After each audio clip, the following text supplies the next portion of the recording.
As the prophet of esports, I rely on trustworthy and meaningful data every day. Data from our research partner YouGov offers the most complete view of esports fans and gamers in the world, providing context to who they are, what they think, the brands they buy, and things they do. YouGov's connected insights and research services inform strategy at every level. If you're a team, a brand, agency, or rights holder, you should be talking with YouGov. Their partners measure and maximize ROI and are telling compelling stories with data. Visit yougov.com/gaming-esports to learn more. All right, guys, let's talk about this Microsoft Activision story. Barry Diller, the headline here. Barry Diller denies insider trading on Microsoft Activision deal amid DOJ and SEC investigations. So Barry Diller here strongly denied allegations on Wednesday that he, his stepson, and longtime pal and fellow mogul David Geffen engaged in insider trading in their purchases of Activision Blizzard call options. The trades are under investigation by the Justice Department. Supposedly, they profited, I think it's further in the article, they profited about $60 million collectively from these trades. Is that a picture of Barry Diller and Martha Stewart? Yeah, That's which is a funny. That's hilarious. I just want to put this next to another story, which is more Activision Blizzard stockholders sue over Microsoft sale. So this is shareholders bringing a suit against Activision Blizzard and its board, alleging Securities Exchange Act violations in its proposed plan for its sale to Microsoft. So they're saying the plan or the sale is unfair for a number of reasons, and they're saying senior management is getting significant and immediate benefits. So like golden parachutes, things like that are not fair, and therefore there's a group of shareholders that are suing. What do you guys think of the trouble around Activision Blizzard here? Let's start with the insider trading scandal. Are we going to see Barry Diller, David Geffen end up like Martha Stewart? Jimmy? There's not a lot of info that's been released other than that it's been alleged and that the profit was massive.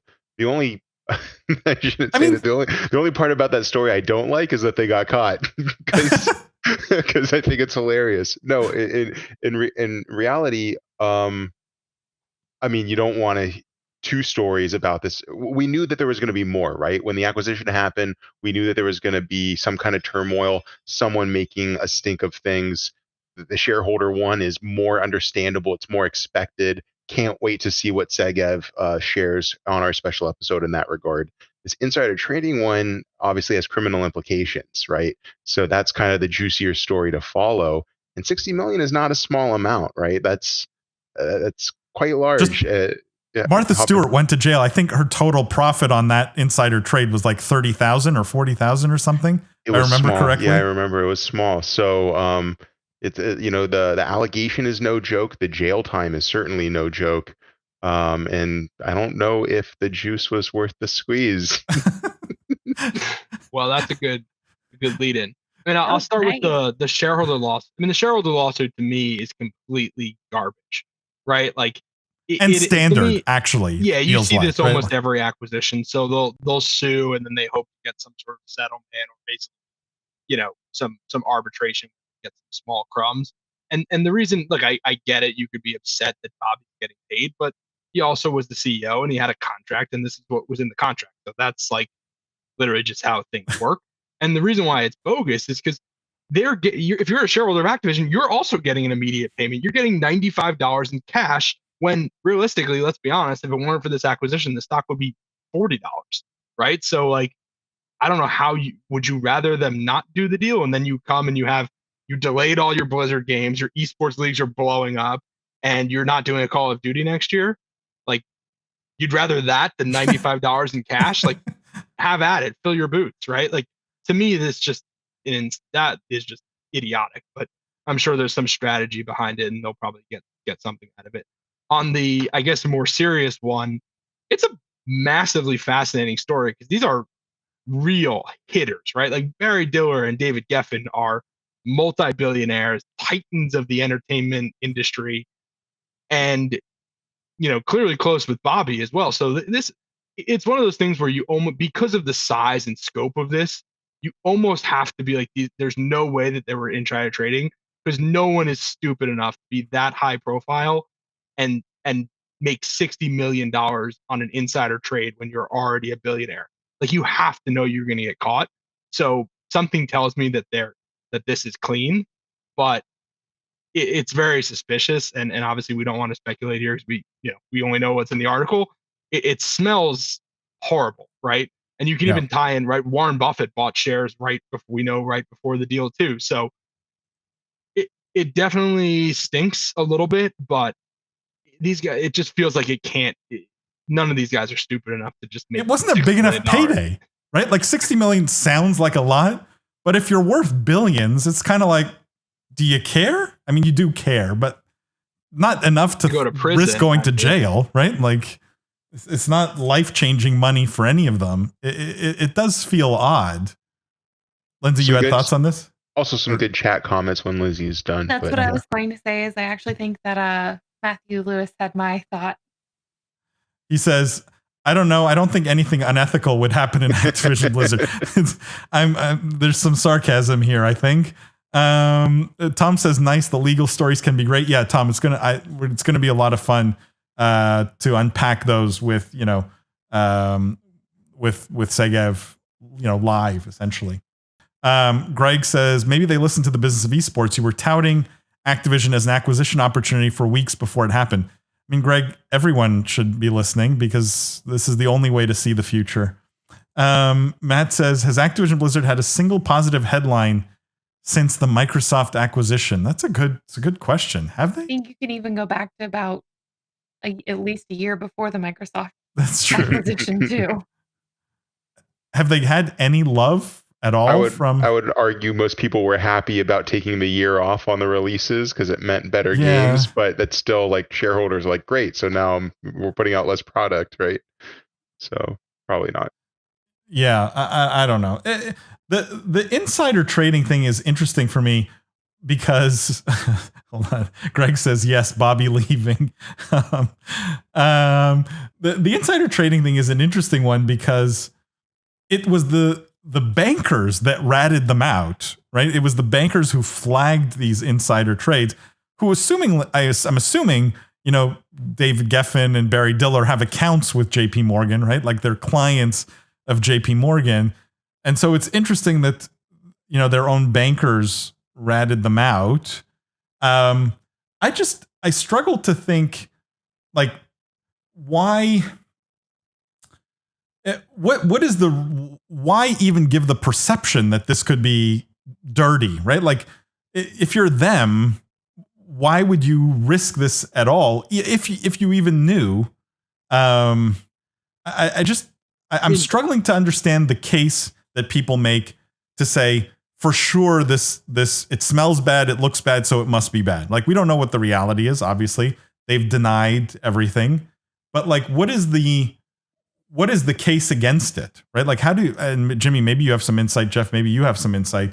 How do you make a case against this when the timing is so suspect? Say real quick before Jimmy, I guess, jumps in with the legal side of it. I mean, it would be very interesting to see how out of line these trades are relative to their normal trades. I mean, these guys are billionaires, right? So these are in the money calls. I mean, they're, in the entertainment industry. It's entirely possible that they maybe are doing these $100 million trades frequently, right? Like, did they buy $100 million worth of Apple calls, $100 million worth of Activision calls, $100 million worth of, whatever, pick 5 more companies. And then it's like, okay, this was very much it. Because to us, it sounds like so ridiculous. Wait, they bought $100 million worth of call options? Like, yeah, that sounds absurd to all of us. But if they did this all the time, like this was the way they traded, it wouldn't be as crazy. It would still get flagged, but it could very much just be a happenstance. But can I just add one thing to my comment, which is, I get that the argument against this is there's no way they would be this stupid, right? There's no way. They're all too rich. They're all too successful. They're all too smart. There's no way they would even let this happen, even if it was their banker's idea, right? Like, there's no way this would happen under their watch. But then the flip side is like, what is the chance that all 3 of these people separately had the exact same idea on the same exact sort of timeline with the same exact stock. Well, one is Diller's kid, right? It's his his son-in-law. Yeah. And the other, Geffen and Diller are like very friends. close. So it would be like me and you putting a similar trade on, right? Like we're friends, like we talk about these things. So like, I don't think that is a smoking gun to me, but I'll let Jimmy kind of speak. Yeah, I mean, again, wanting to tease the Segev episode because we're really going to get into this and a couple of other topics there. So if anyone has an interest in stories like this, beyond what we're capable of talking about here, definitely tune in. We'll be promoting it, marketing it, and letting you know before it comes out. It's interesting because we can only really talk about this to a certain capacity, at least right now with this limited preparation and the limited time we have. And a lot of what we're sharing is kind of public opinion. It's back pocket arguments on, how does this feel and what makes common sense, right? What is rational, what's reasonable, what just makes sense to any layperson. But when you get into legal accusations, arguments, and defenses, it's highly particular, right? There's a certain burden of proof. There are certain allegations and elements to those allegations that you have to prove, and then certain defenses that these individuals can all assert, for one reason or another. So I just wanted to share, like, it's a very highly technical thing where it's not just calling these people witches and seeing if they burn or don't burn, right? It really is a multi-step process where they could beat the charge on any number of openings that their lawyer will assert on their behalf.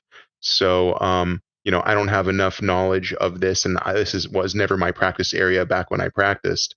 But I just wanted to kind of explain a little bit more about how you can go about alleging something like this and the process that's going to be involved in clearing their names or otherwise failing. And it'll be a fun thing for Segev to dissect. Yeah, Jeff, what's up? I'm excited to hear what the guys at Segev have to say, and I didn't know about that partnership. That's exciting. Should we go around and say jail time, no jail time, and then I want to know what chat thinks. I would love to get a vote from chat. I think that's an interesting one. I think no jail time, but I don't know. Lindsay? I also think no jail time. Jimmy? Not really a lot of info here, but I know the burden is going to be high. So I'm going to say no jail time just based off of the deep pockets that these guys can hire some great lawyers and really put up a strong defense. This isn't any random, like we said, this isn't any random person getting this accusation thrown against them. These guys have resources. Yeah, I think no jail time too, right? Even though at face value it may seem fishy, I refuse to believe that they would do something that obvious, right? Like it just seems so unlikely to me. Hardware Barbecue says, sounds like the juice is not worth the squeeze for the bankers. But it's funny because the article talks a little bit about why the bankers reported it. It's because the JP Morgan bankers got caught for something else. And sort of like they're in this, I don't know, it's not the wrong word, but they're like in a probationary period where they're required by law to report any kind of activity that seems suspicious. Had they not been in this sort of under this kind of scrutiny, they may not have reported it, which I thought was interesting. And so it was like bad timing too, if you want to think about it like that they have to disclose everything that even gets flagged. Hardware Barbecue says that is such a good line. Chris says Martha Stewart got clipped for worse. I mean, she got sent to jail for a lot less than 60 million. Mm-hmm. It was literally tens of thousands of dollars. Six Cannon says the day Overwatch 2 receives an official announcement or release date is when Activision will have given out something positive. See you guys in 2035. Yeah, that is the unfortunate situation there. Chris says hashtag sarcasm. Yeah, exactly, Chris. Now I get it. Stuart says evening all. Sorry I'm late. Hope all are well. Stuart, welcome. Hardware Barbecue says slap on the hand. Expect the worst. Hope for the best. Yeah, I don't think they're going to do jail time. Tom doesn't think they're going to do jail time. No jail time. I think the consensus is they're not going to do jail time, but it'll be interesting to see.